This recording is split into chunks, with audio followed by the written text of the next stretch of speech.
Hello, everyone, and welcome down to episode 98 of the Down South Photo Show with me, Brendan Waits, here in Ocean Grove, Victoria, Australia, and the guy on the other screen or in your other ear if you're listening to the podcast.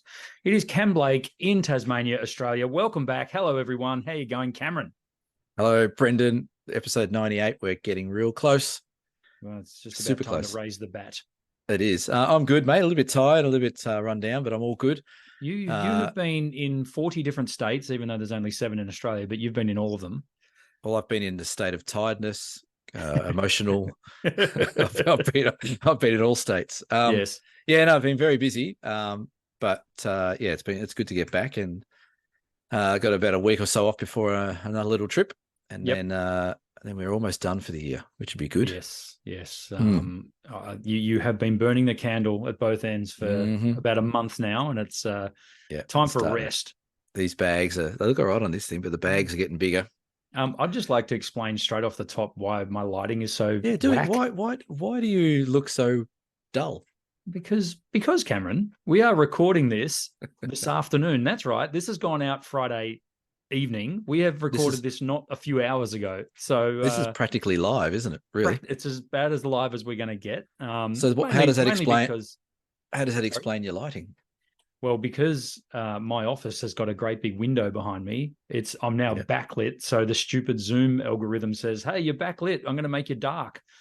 Hey, you know what it does? See, and when I do something like this, it makes me look better. Anyway, whatever. Just don't hold your hand up like that. That doesn't look good. Oh, hey, you know what it does do? It makes you look like you're in your scene there in your background. All right. Well, funny you should say that. And when we talk about our background shortly, that's a very good segue, Cameron. I like it. Thank you.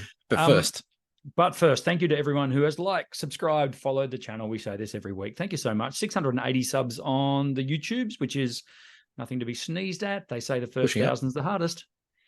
Well, we haven't got that yet. We're getting there. It's going up, though. I think the big one is the October comp is now done and dusted. We have closed the books on that one. Jesus, that was big.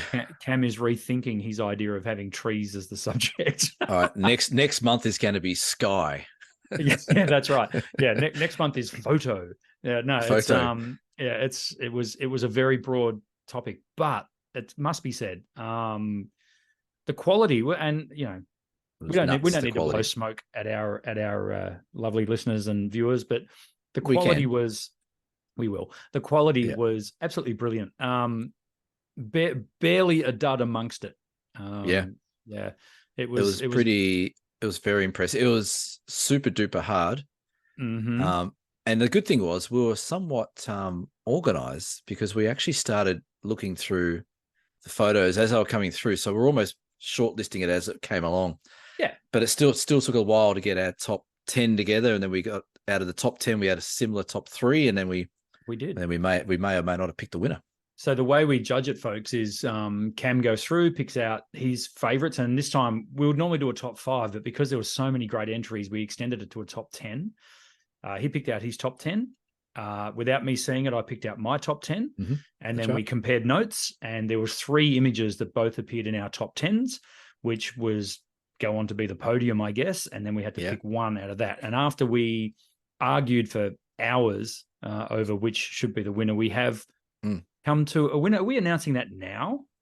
Do you want to do it right away, or maybe do our backgrounds and then move the? We can't just, because people are just going to tune out if they do it now. It's a cliffhanger, isn't it? Yeah. Okay. Yeah, I'm going to start with my background. We're going. You know what we should do? We're going to bury the winner. We're going to bury the winner inside this episode somewhere. We're not going to tell you where. Yeah, that's a good idea. If you want to know who won the October tree competition, you got to listen to the whole thing. Yeah. I'm going to move it off our little notes here. Yeah, I bet you the first person stick it someone. The first person that hears it and sees it is going to put a comment below. Hey, everyone, scroll through to this point. We can't move it afterwards, can we? No, that's fine. No, great. Let's do it like that. Okay, so it's now moved into our notes somewhere else. Okay, well, that'll be a first. And in another first for the Down South Photo Show, we're talking backgrounds. And for the first time ever in 98 episodes, my background is a photo that I did not take, nor did you. So can you claim it as yours then? Can you claim it as a background? I'm going to give full credit, and he said I could use it, so I'm using it. All right, you go first then. The reason why I didn't take that photo is because I'm in that photo. So that was the month ago Bright Festival of Photography sunrise workshop that you and I did up at the top of Mount Buffalo on a gorgeous morning. It must be said that'll stick. A good morning. That'll stick in the memory for quite some time. And anyway, we were taking a few shots and we saw a photographer down at that lookout taking photos.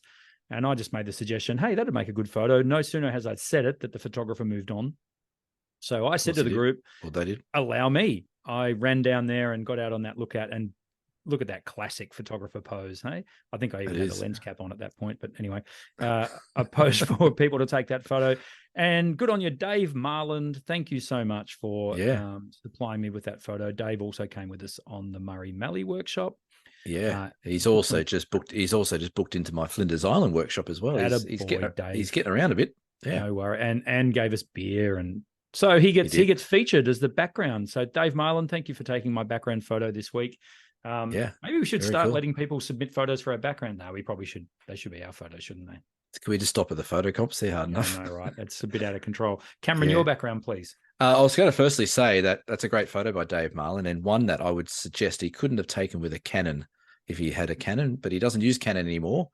He's seen the lightweight option, and you like that? And he's gone with the Olympus. So that was pretty good. Right, yeah. Crapping on. I'll go to mine. What's your background? So I didn't know this section was famous of Kakadu, but apparently it is. So this is an aerial shot at sunrise over the Kakadu National Park in the top end where I've just come back from. And down in the left-hand corner, you can see there's a bit of yellowy, orangey archway there. That is called the Arch, which apparently is quite famous in Kakadu. Now, I didn't realize that. I'm not sure if you can hike into it. I think it's something that can only be seen by the air. But it's also, from what the pilot told us, is also where they did the Qantas ad with the kids in the choir outfits standing on some landscapes. I believe they did that in this section as well. But so this is one of our sunrise shoots that we did with the doors off on a nice little R44 chopper. All that haze you can see, there was lots of burning off and fires going on up there. So that actually created a bit of atmosphere, which is good. But it's an amazing place. It was hot. It was 33, 34 degrees by the time we got up in that chopper at sunrise. So, wow. But great spot. If you've never been to Kakadu, definitely on your travels one day, go and see it. Of course, you can join me next year if you want to come along. But it's a really amazing place. Incredible landscape, incredible wildlife. We had a great time. So that's where my background's from. Yeah, I mean, it looked like an awesome trip. I was keeping up with your posts on the socials and just looked fantastic. In particular, the bird life that you managed to get into. It was, we didn't even go for bird life, so to speak. We went to try and get some storms and some sort of real outbacky sort of scenes. And the wet season is really delayed at the moment. Doesn't seem to be coming through. So we didn't get any storms, but what we missed in storms, we made up for wildlife. The birds were just incredible. Every bird you can think of up in the top end was there. It was very cool. So we had a great time, and 5-star Dan was there as well. He was very handy for the trip, and we had a great time. That mind-blowingly good. Is it 150 to 400 Olympus lens you've got? Yeah, really did. I mean, look, it's the Archer, not the Arrow, but it looks like it did a great job for you. I tell you what, that lens, like it's an expensive lens, and when I bought it, I'll be honest, I thought I'll give it a go. Maybe I won't like it. Maybe I'll just play around with it for a while and move it on. And I like to sort of swap and change a bit, but I think that's something that's going to stay in my kit forever because it is just a phenomenal wildlife lens. And we had other people on the trip. We had this one problem the whole way through with this Canon R6 and trying to get the autofocus and tracking all synced up to work. And it was a nightmare to try and set up. And I was watching YouTube videos. I was reading a manual. Other people that were using Canons were chipping in online and saying, oh, you need to do this. And in the end, what we found was the problem, because the big issue was it just wasn't tracking birds. When I put my camera up to it, it puts a box around the bird and it does everything really cool. This Canon was just not doing what it was meant to be doing. This lady was missing shots. And But what happened is the touch screen on her camera, every time she put it up to her face, her Oh. nose was moving the focal point. So the tracking was starting up in the corner here when the bird was down the bottom here, and it wasn't working. But she still got great shots because we switched her over just to sort of do single shot, try and just get as much as she could. But compared to the Olympus setup, we had another guy there, Tony, who also had the same Olympus setup as I did. And it just appeared that we were nailing a lot of bird shots, and the others with the same sort of tracking system on their camera just wasn't working so much. So I came back from that trip saying, you know what, I'm going to keep this lens, and it works really well. And the shots I got, I was really happy with. There were some really cool birds like owls, and I got an Azura kingfisher, which I've been looking for. So jealous. That is my favorite Australian bird, is the Azura kingfisher. Same. And I've only ever seen them in Kakadu. So you know what? They've got them down here in the Tarkine. Okay, I know someone who's going to be in the Tarkine in April, so we might. They are in the Tarkine, but I've only seen them twice there, and I did not have a lens ready, of course. I just actually tell a lie. I saw one in the Noosa National Park up in the Everglades area once. Yeah, but of course, not a camera in sight. No, they're a cool bird. I really liked them, but we had a great trip, and thanks to all the customers that came along with them. I'm sure they all had a great time. We had lots of laughs. It was one of those ones where everyone just got on really well, and it wasn't inappropriate, but it got to the gutter pretty quickly. Yeah. I'll put up this little kingfisher here as well. Here, we have a quick look at Lovely. that. Thank you. I'll cover it up. Hang on.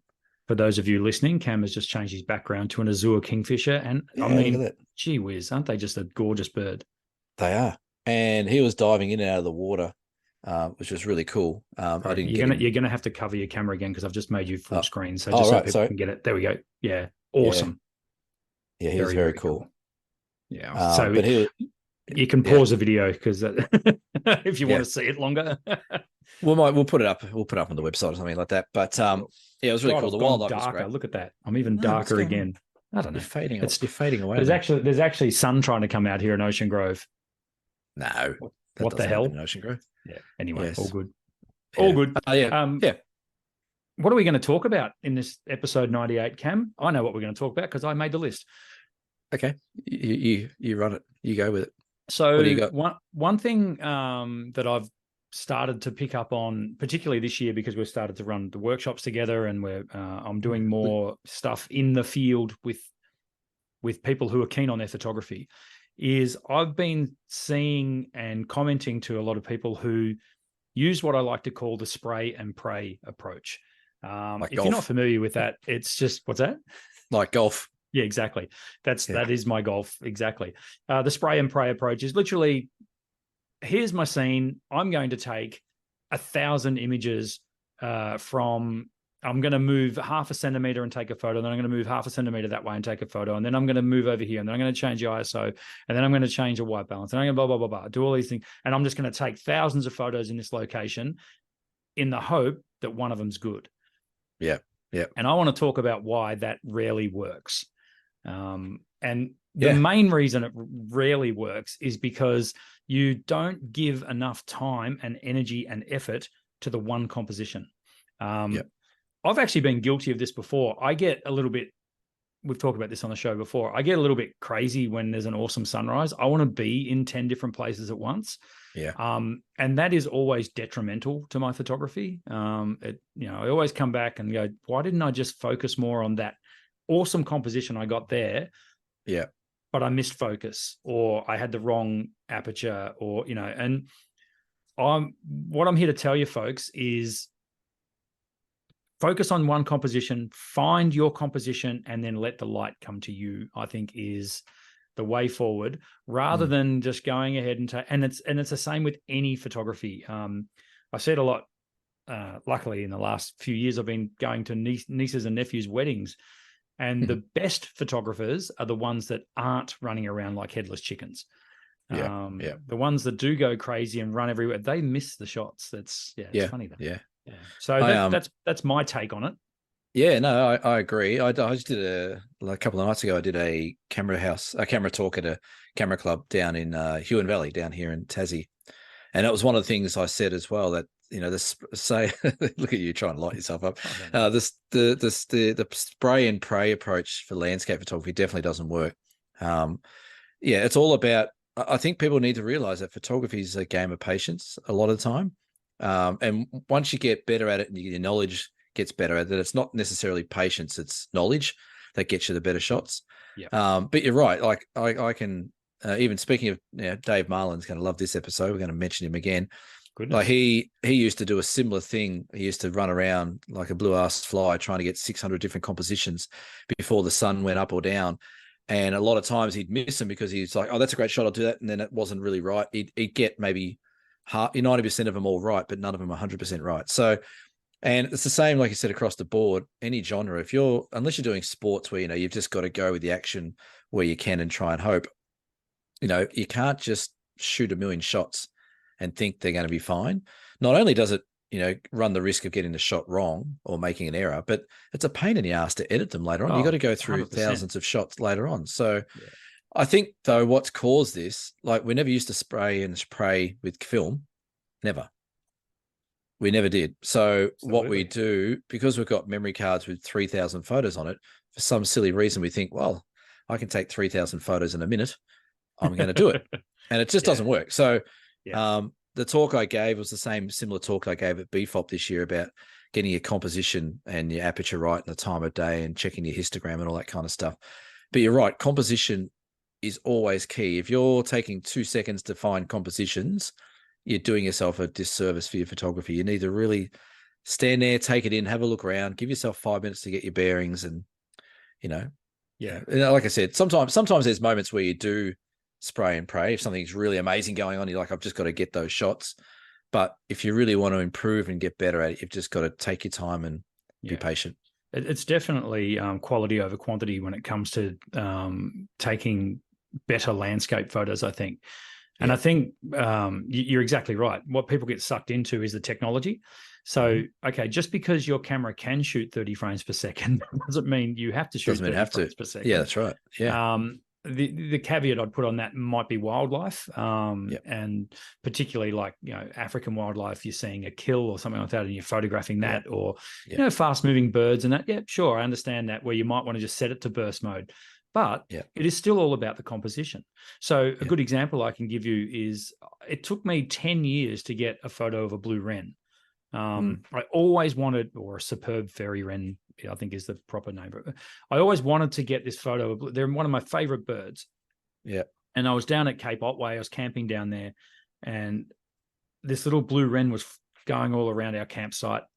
And I'm sat down and I just picked up my camera and pointed at it and just racked off all these photos. Bang, bang, bang, bang. Yep, looked great, but the composition was so bad. Like bird right in the middle, blah, blah. So I stopped. I sat in a chair. I literally had a beer with me and sat down and waited for the bird to come to me. And it started to, and it would start, and then I was able to set up that composition a lot better. So as boring as it can be sometimes, and man, the amount of times where I've had to kill time as a landscape photographer. But that's when I put on a podcast like the Down South Photo Show or something. Down South Photo Show, or crack a beer and do both. Yeah, well, that's exactly right.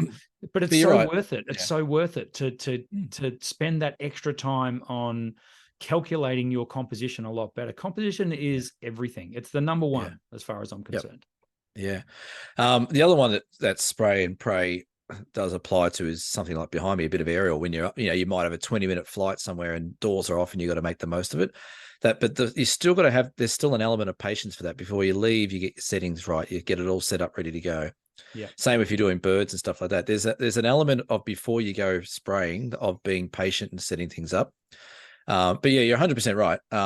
It's just all about that composition. I said on this talk the other night, the same thing. A lot of people ask, like, oh, are they all composite images, or were you bracketing, or were you focus stacking, or like these are all just single frame images. And they're like, oh, really? Like you didn't have to bracket here, like you didn't take 10 shots of that and then stitch them all together. I'm like, no, I don't. Like I don't do all these fast burst shots and then try and fix it up later. Like to me, as I said the other day, like to me, the real beauty behind and the magic photography is when you can sit there and pick a composition and the light just pops for that couple of minutes and you get that shot. and you walk away. Like that's the moment when you go, right, I think I'm a photographer because I did all the right things. I was here, I got my composition, I've got my settings right. That they're the cool moments. There's nothing wrong with taking a lot of photos of one No. composition, but the secret is to take the photos as the light changes, because it's a funny thing with natural light in terms of landscape.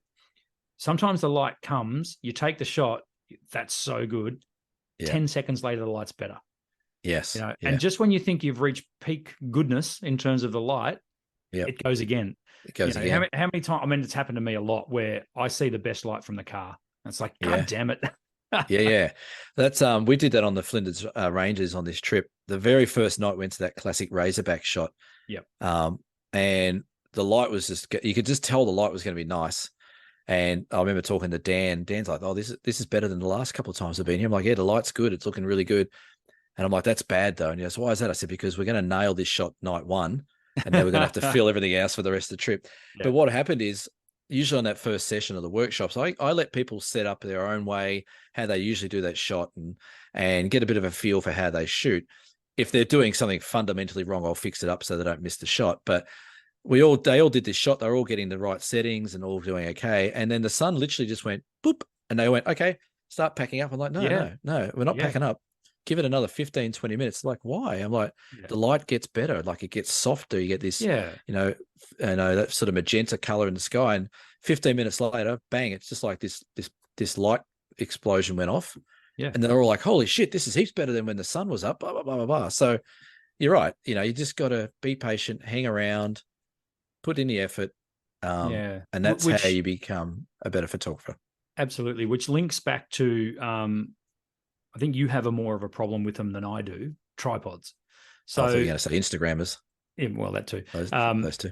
Tripods are a necessary evil in photography, unfortunately. Tripods are great, obviously, at holding your camera steady and keeping it still for when you're taking longer exposures and all that sort of stuff, and you're under 1/60th of a second and you don't want to shoot at stupid ISOs. I get that. But what tripods are also excellent at is locking your camera off on one composition, and you get it right and you don't move. And you can just leave it there, and you can literally come back to it half an hour later if you wanted to. That's right. So that's where a tripod is really useful. It's funny you say that. I do that when I do use a tripod.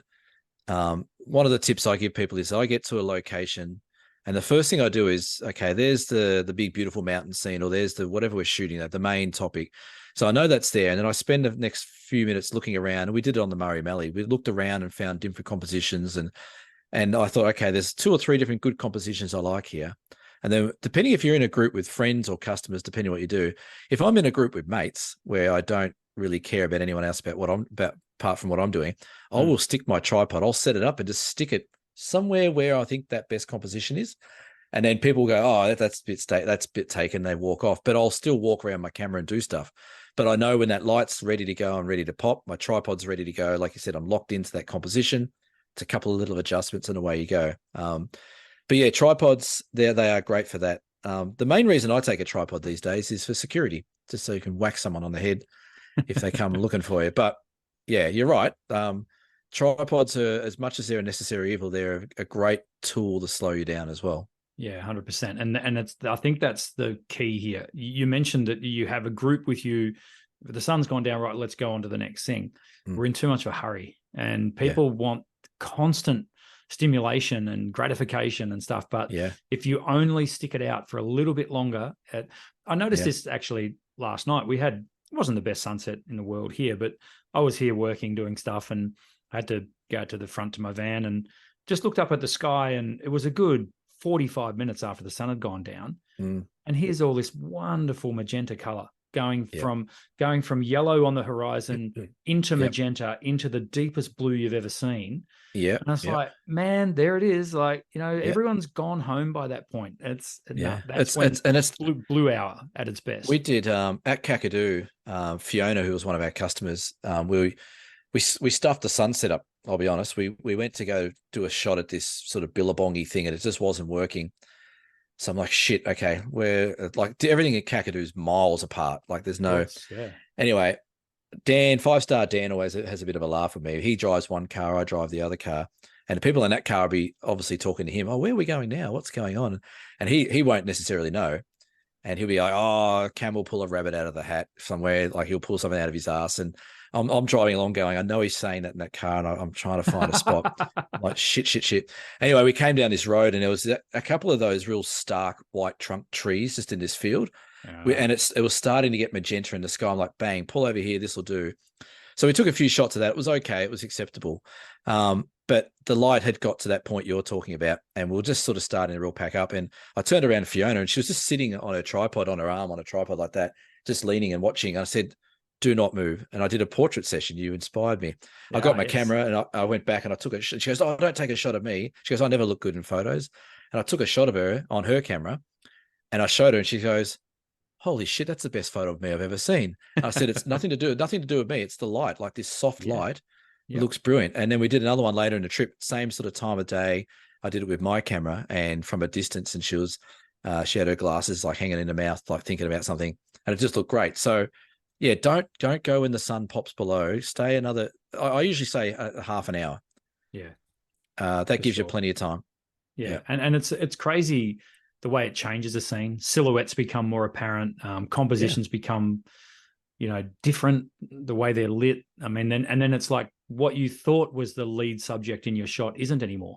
No, that's right. It's a different, and you can just milk a scene, as long as you stay there almost until you can't see anymore. You'll still get some shots, even when it's that dark. It's with your tripod and all that sort of stuff. So, So anyway, folks, to tick off on that little conversation, get out of the habit of thinking that you're going to get better photos if you take more. It's just not the case. It rarely works. Here's a thought as well. Go buy yourself a 32 gig card or a 16 gig card, and just like have the most limited amount of photos you can have on a camera. Try that for a while, because then you run out of photos. You're like, shit, that's the best photo I can ever take. But I went and sprayed it on that daffodil on 100 photos. I've got no photos left. It's good. It's good advice, and just get in the habit of not spraying. Who doesn't love a daffodil? Yeah, they're okay. I think topic 2 that we've got written there, we might hang over till next week, because we've still got a fair bit of meat on this bone to get through this episode. Okay, yeah. I think that topic is probably more accustomed to being a bit later anyway. I think let's not think about it just yet. I know it's horrible, but anyway, we'll talk about that down the track. Real quick gear talk. I've got a new camera. Yeah, we did this episode like 500 episodes ago, didn't we? Literally 2 years ago. Yeah, and you did this whole build up of, I'm going to buy a new camera. I'm going to buy this, and I got all excited. Hang on, it's here somewhere. What is it? It's an iPhone 15 Pro. Yeah. See, look, proof that we're shooting it. If anyone saw that real quick, the time on my phone, proof that we were shooting this in the middle of the day. 12:06. So you upgraded from the 14 Pro. 13 Pro. Oh, 13 Pro. Oh, that's a big upgrade then. I don't think it is. Does it come with a free memory card? Oh, mate, Is it weatherproof?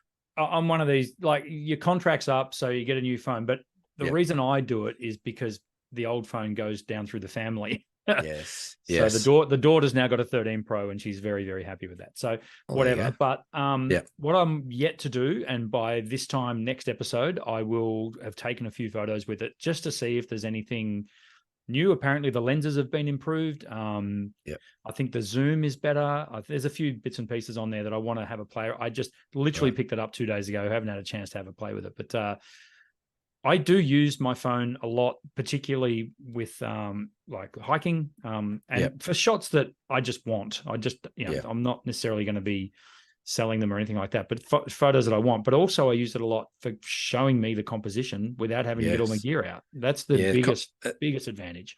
I think the iPhones are the best compositional tool you can have in your kit. You just go up there, put it on wide. That looks good. Oh, that looks zoom in there looks good. It's the modern day equivalent of doing that. I think it is. Yeah. Making the box with your fingers. You just got all light. You got all lit up then. You look lovely. Yeah. See, look, I don't know why zoom. What about if you turn that lamp off? Does that lamp off? No, it makes me worse. Yeah. Let's spend half this episode talking about how crap my lighting is. I think it needs to be said. Well, that's exciting. I actually look better on here than I do in real life. Anyway, it's another You story. do. That's not hard for both of us. Yeah, true. Exactly. Yeah. The new iPhones, they are pretty good. Like I said, I used it for my trip at Kakadu a fair bit.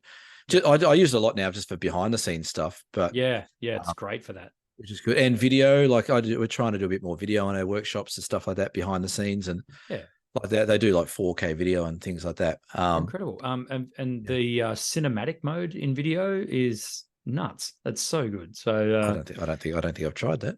yeah, it's cool. It basically gives you nice shallow depth of field and locks onto faces and stuff. It's a bit of fun. It's all computational, of course, but it works quite well. I like it a lot. So anyway, we will talk more about that in a future episode. Sorry, you were going to say. I was going to say again. A funny little story about Kakadu. We went to a few swimming holes, and there was no Crocs. Thankfully, we made sure we checked it all, and all the rangers have been down there each day checking them off. But I don't know why or how this happens, and this may be controversial, Brendan. I don't know. Maybe I'm just old. I don't know. But the amount of arse cheeks I've seen at water holes over the last couple of weeks, like, do girls not wear proper bikinis anymore? Everything was G-string ass hanging out, which it's what I'm neither here or there. It doesn't do much for me. I'm not saying they shouldn't wear what you want. Don't care. But everywhere we went, there was this like, oh my God, there's ass cracks and girls in the little bikinis walking around everywhere. Yeah. So anyway, Dan and I, being the characters we are, we're going swimming, but people like to talk to us. We're very approachable. So especially Dan's very approachable. So almost every waterhole we got to, just out of habit, these young girls in bikinis and G-strings just started talking to Dan. So I said to him, I said, you're looking a bit like an old filthy man here, Dan. He goes, I'm there talking to me. I'm not doing anything wrong. But what we found was a really great conversation starter. This is for anyone who wants to talk to people at swimming holes and waterfalls. If they're in bikinis or not, that's up to you. But if you want to start a conversation, teach them how to do the long exposure on your iPhone. Yes. No one knows how to do that. And anyway, so we had our little Taz photo workshop things on, and every one of us like, oh, what are you doing here? You're a tour or something? Oh, we're a photography group. And I've just got my measly little iPhone. Like, oh, did you know? See that beautiful waterfall there? And bang. So Dan used that to his advantage. He had a lot of conversations with a lot of people at swimming holes, but it was amazing how many people just didn't know the long exposure option on your iPhone. So for those who don't know, you got to put it into your live mode. I think we've spoken about this in one of the episodes. Take a photo of the waterfall in live mode, then look at the photo that you've taken. It'll have a little drop down. You can change it to a long exposure.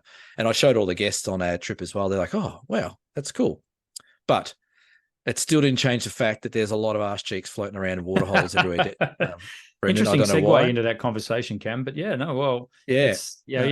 I think it is further proof that we're old. I don't get it. I really don't. It's the look of the moment, mate. That's just how it is. I was literally scratching my head the whole time, you don't want to look because you're trying to be polite and be decent, but you're getting out of the thing. It's like, oh, there's okay. So everywhere you went is like a jungle full of G-strings. Just accept it. It is what it is. It's what the kids are doing, mate. Yeah, that's right. So I'm thinking next trip to Kakadu, I'm taking a mankini, and we'll see how many looks we get. I want photos of that, and that can be your background next year. This time next year. No, I don't think so. Right. Hey, question for you. Yes.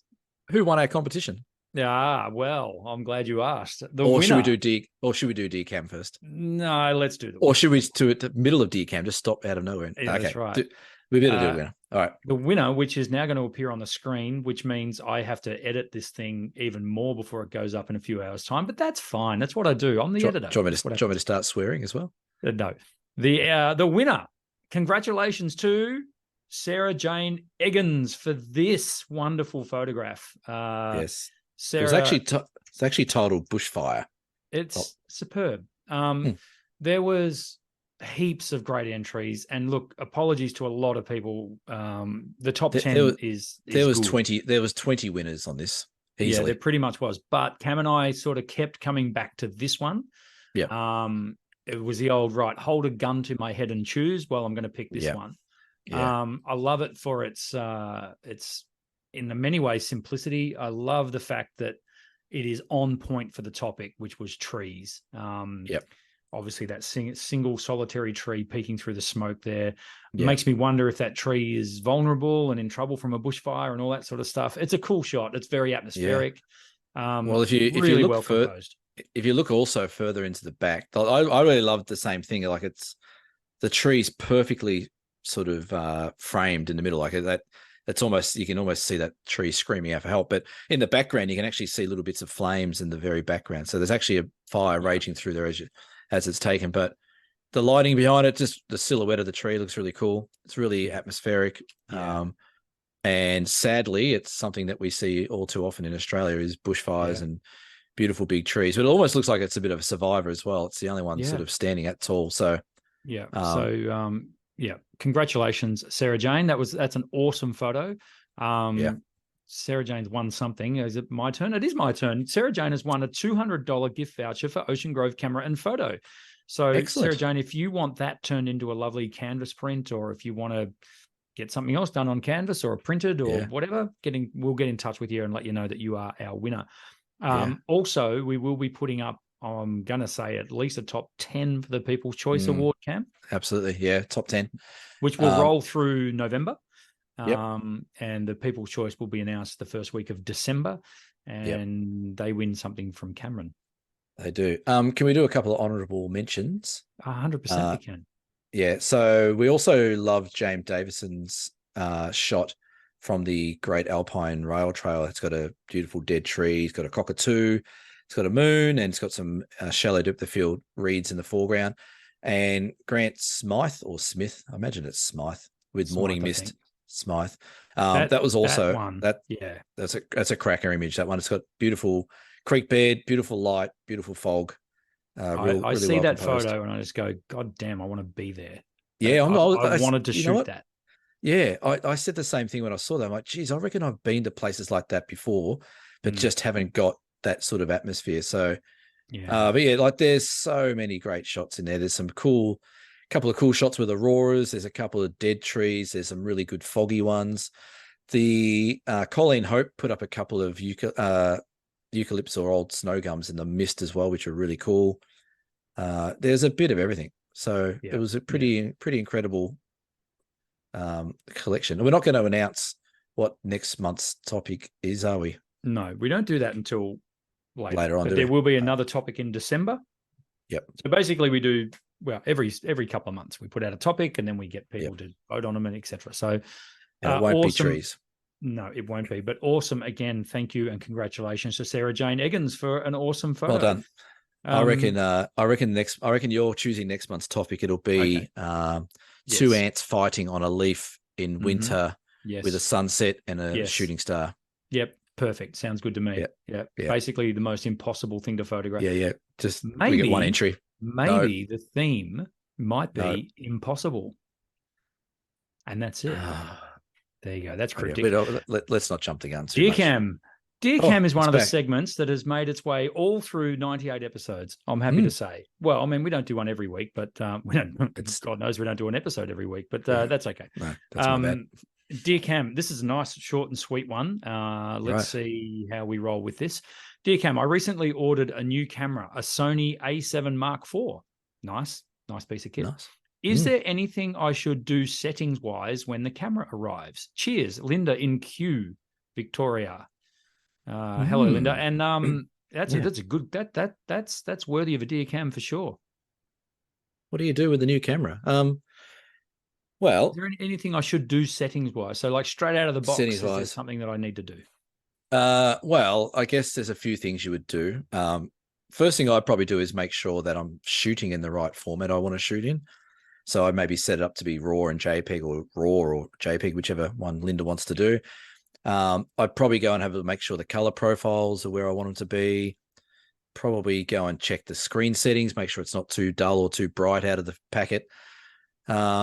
What else? I'll probably, there's a lot of settings on cameras these days. Something else is the viewfinders where you can change what all the details are. And Yep. And you can also change the actual diopter, the diopter as well. A lot of people overlook that. I find when I do my entry-level workshop, it's one of the first things we do because people are going to be looking through that viewfinder. And I reckon more than half of the people had no idea it was there. And almost all of them, when we make the adjustment, go, "Oh my God, I thought this thing was just blurry." It's funny you say that. The lady that had the same sort of issues with that Canon tracking on the trip we had, I said, "I'll give it here. Let me have a look." I was getting shitty with it. And I'm like, I looked through it. I'm like, bloody hell. Okay, you've got really strong glasses. That's fine. I went to go change the diopter, and the diopter looks like, say she shot somewhere near salt water, but the little diopter was sort of rusted stuck. Oh, really? So I couldn't actually change the diopter to adjust it to my eyes to try and look at it. So yeah, there's another tip. Don't if you get a new camera, don't take it down to the beach straight away. But I reckon maybe the first things you'd do is, for me, I'd probably just go and make sure I'm shooting in the right format. Get all those basic settings right. So, whether or not it's the diopter or it's the screen brightness or it's the maybe even the copyright details. If you want to put copyright on your metadata and stuff like that, you can do it all through there. But I would certainly suggest when you get a new camera to get out of the box and play around with it as much as you possibly can. Yeah, definitely. And get used to what settings you do have and how to change them and stuff like that. So, I think that. What about you? Got anything to add to that? No, that's pretty much in a nutshell. But two things I would do. One is take a photo.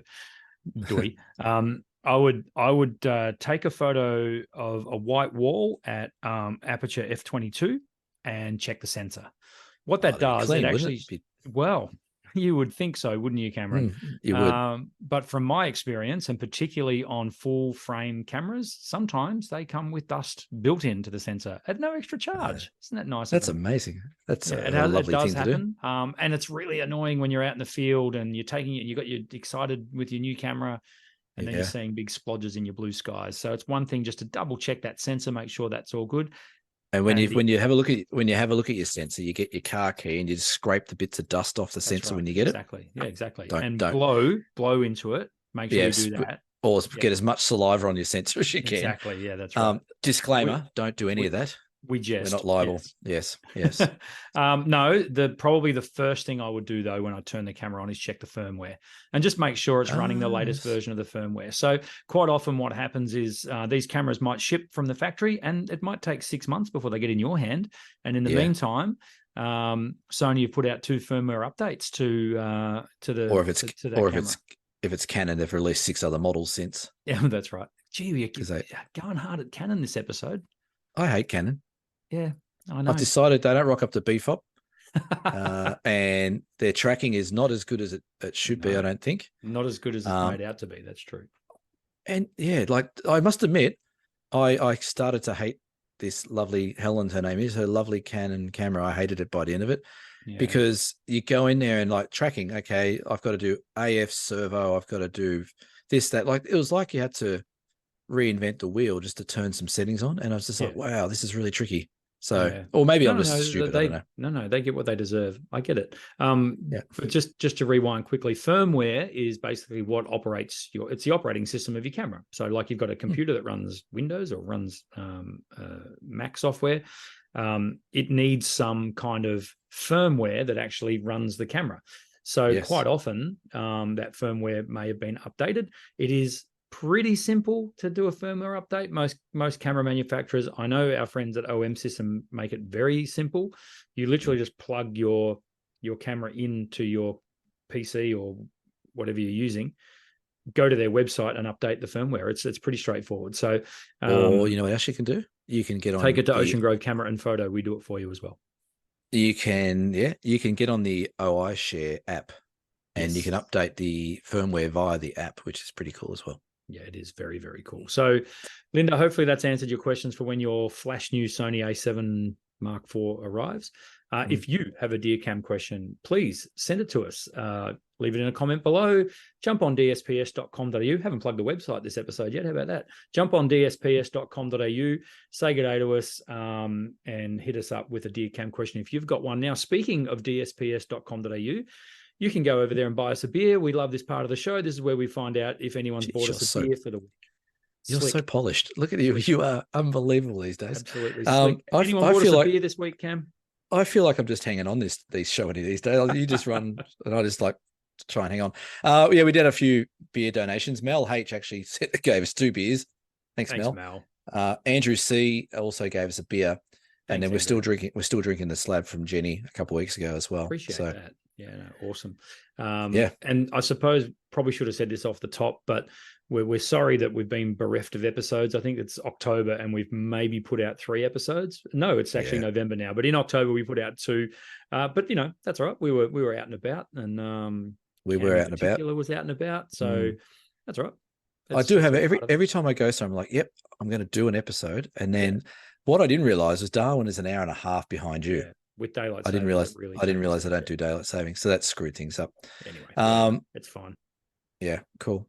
Quick shout out to one of my best mates, Mark. He doesn't listen to the show. He never has, I don't think. But he's 45th birthday today. I rang him before and I said, how you going? How's the big 50 going? He goes, not 50. He goes, I'm half at 90. I'm like, all right, that's a good way to look at it. So he's feeling a pinch, but happy birthday to you, Mark. Nice one, Mark. Can I? Hey, sorry. Go. How did your little trip to Queensland go? Did you? Oh, mate, it was fantastic. Did it work? Did you? It worked a treat. It worked a treat. Awesome. There were tears. I walked into a coffee shop where at a coffee place where him and his lovely partner were sitting, and it's safe to say we had to pick his jaw up off the ground. So it was great. Yeah. And then we went and played some golf, and we had some beers, and we sat around and told each other how good we are. It worked really well. It was a good trip. You'll be starting a podcast soon. Probably. Now it's time for a quick plug here on the Down South Photo Show. Very, very good friend of the show and person who's been on the show, Mr. Glyn Lavender, who a lot of our listeners will know. Probably knew him for a while. If you went to BFOP and did his workshop, everyone raved about how good his workshop was. Even he did. Even he did, Glyn, which he does, and so he should. Glyn is making his way down to Ocean Grove to run a couple of workshops with me. So we're doing those in January and February. It is Glyn Lavender's Natural Light Portrait Workshop, which I have done a couple of times. And believe you me, it is, in my opinion, the best workshop that he runs. So for Glyn to give up his time and come down and run them here in Ocean Grove through my little store is awesome. Yeah. Sorry to say the January one has sold out, but there are still places available for Sunday, February 25, and it is here in Ocean Grove. So if you're keen to travel down to Ocean Grove, if you're in Victoria, hey, look, even if you're interstate, we'll have you. You've got to make your own way here, of course, but jump on to my website, cameraandphoto.com.au. It will be linked below. You can click on the workshops page and you can book yourself in for that workshop.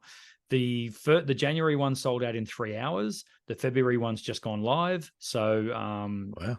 Hopefully there's still spots here, given that this is going out tonight. I would assume that there's still spots. So jump on. I feel like I've been put on the bench. Well, for this one you have been. Glyn is an absolute jet of an instructor, and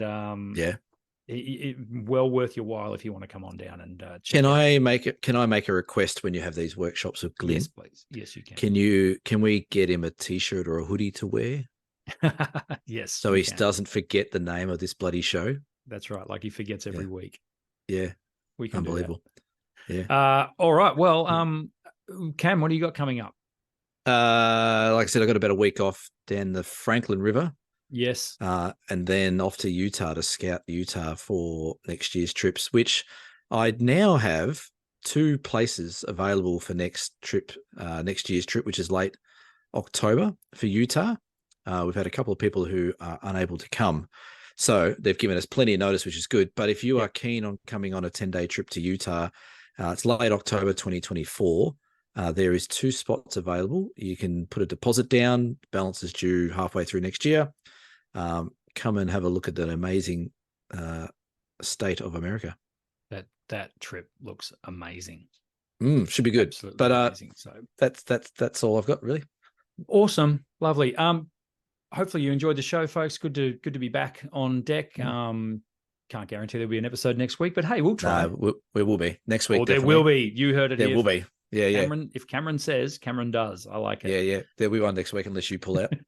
That's true. So that's it. That's the podcast. We'll see you for episode 99. Do we just stop at 99 and just not do 100? That's right. And just go into hiding. Just say we quit. Thanks for listening. Love you all. Bye-bye. Bye-bye. Ciao.